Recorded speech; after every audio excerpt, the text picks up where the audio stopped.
رسم میکنن اینجا که میگن اینجا 40 تا نمیدونم امام و یارون از اینجا رد شدن. یه پیشینی داشته. یو میاسس. سلام علیکم. سلام. سلام استنده. çok ممنون. Ben özümü getiremiyorum. Bana bir daha durgun al bana. Sen bana zayıf razıydın diye dedim ki esnaf yok. یه شما با این هیکل بیشتر از همه ما ورزش داری. درست میگیم بزرگو. چه حسی داری قلعه بابک رو فتح کردی؟ جایی که حسون بنده خدا 20 سال مونده بود پشت این درها رو نداره.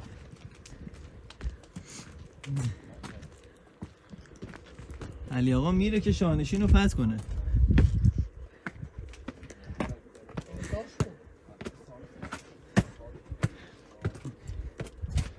اوه ایزوگامه. بله قلعه بابک ایزوگام شده اینجا رو.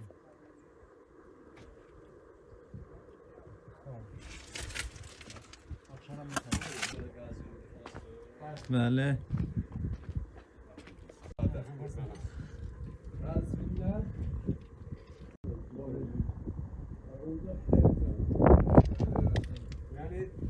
مسیرم بیفته بازم میخوام برم اونجا رو ببینم.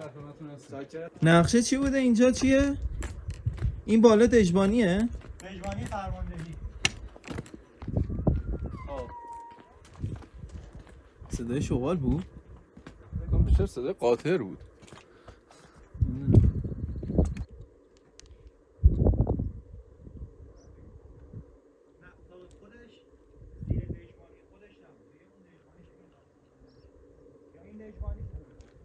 کدوم؟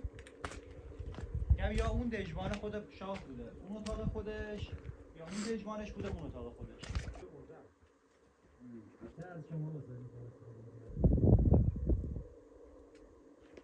دوباره دست تکون بدم. نه بگو. چی دیگه از اول سفر داریم دست تکون میدیم دیگه.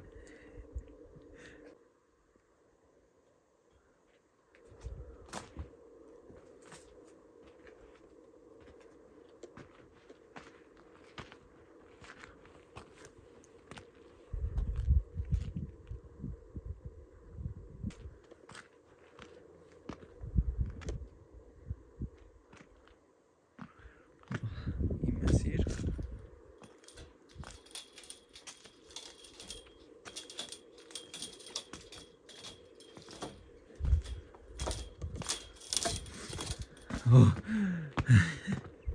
قلبم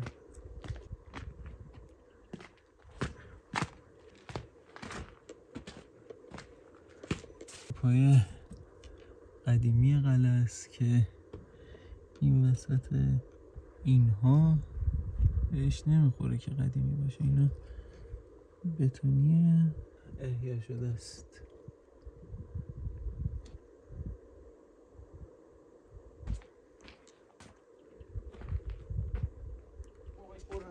سرخ جامگان بهشون میگفتن. بچه اینجا رو نمیخواد ببینی؟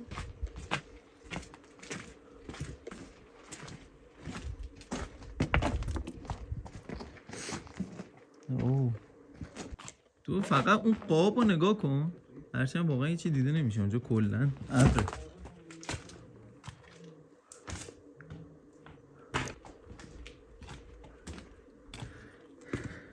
این هم یه دژ دیگر.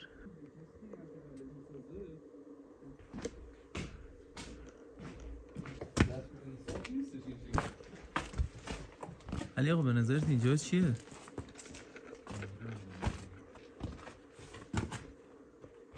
هیچ راهنمایی نزده متاسفانه. اینجا ملات و سنگ و اینا میآوردن. سنگ مال همینجاست، همینا رو ترکونده دیگه. چجوری موزاییک کردن؟ اونه دیگه مال احیاه. خود نادرم به خونخواهی از نوادگان صفوی قیام میکنه. بیا مملکت هرج و مرج، هر کسی در خودش داره گنده‌گوزی اعلام خودمختاری میکنه. میاد حکومت رو بده به دست چیز نوادگان صفوی. میبینه اونا خیلی داغون باغونن، یه خودش حکومت تشکیل میده. لشکرکشی‌هاشون اینا همش با 1/3 نیرو، نصف نیرو حمله میکرده. صفوی به بعد سرپاینی رسما تاریخ ایران. یه مستندی از یوتیوب داره تاکتیک‌های جنگی نادر رو بررسی میکنه. مثلا گازنبوری حمله میکرده یه سری جاها رو، بعضی‌ها اصلا کارهای عجیب غریب میکرده. اون محمود افغانو که شکست میده، خب همون سمت جنگ مهمان دوست دیگه. مهمان دوست کجاست؟ بغل دامغانه. از سمنانو که رد می‌کنی 20 کیلومتر اون طرف سمت دامغان اینا. جالب. نبرد مهمان دوست. اونجا محمود افغان میاد، اینا آبو باز میکنن. میگن که یه تلفات سنگینی اونجا محمود افغان میده. ولی خیلی جالبه که محمود افغان خیلی وقتا اشاره نمیکنه توی سلسله‌های تاریخی بهش. ولی خب تو خیلی جایی که اشاره کرده میگه اصلا خودش یه سلسله تو ایران تشکیل میده به اسم هوتکیان. آها. که مابین ارشد به خدمت شما صفوی اول و صفوی دومه. بعد دیگه اعصابش خوب میشه و میره توی روستایی پشتش بوده به پیرزن میگه چیزی داری محمد؟ پیرزن یه ظرف غذا میذاره جلوش. میگن قاشقو میزنه وسط غذا شروع میکنه. پیرزن میگه چرا مثل جنگیدن و نادر غذا میخوری؟ اگه طلایی باشه خوشگل میشه. طلایی که چیز خوره. من یادم یارو که خودش میکنم 7 سال فرستادن زندان. دقیقاً همون موقع حسین دیگه شده. اون بغلش این اوقاف هست معمولا دیگه. این 4 ساله باشون. نازله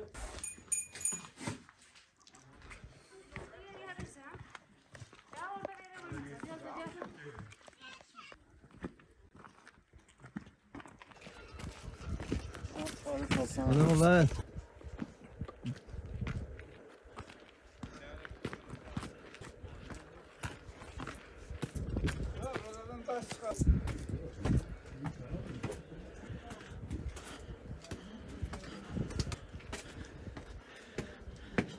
ثواب حدسدگار داشت. آره والله.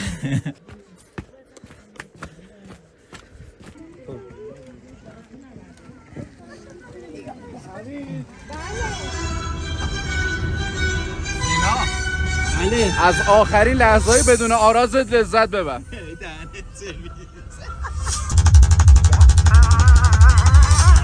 وایسا بغل عرس هم میرسیم. وایسا.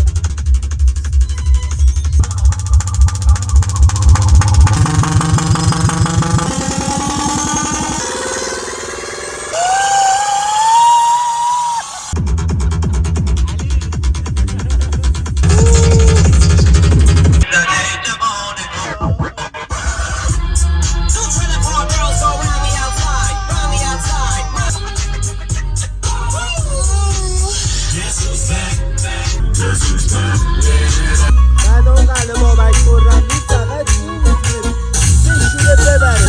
قراره بچه ها با آهنگ آراز سوراخ هم کنه. بعد قلعه بابک و اون آهنگاش یه آش دوغ بوی ترشی هم داره، خیلی جذابه.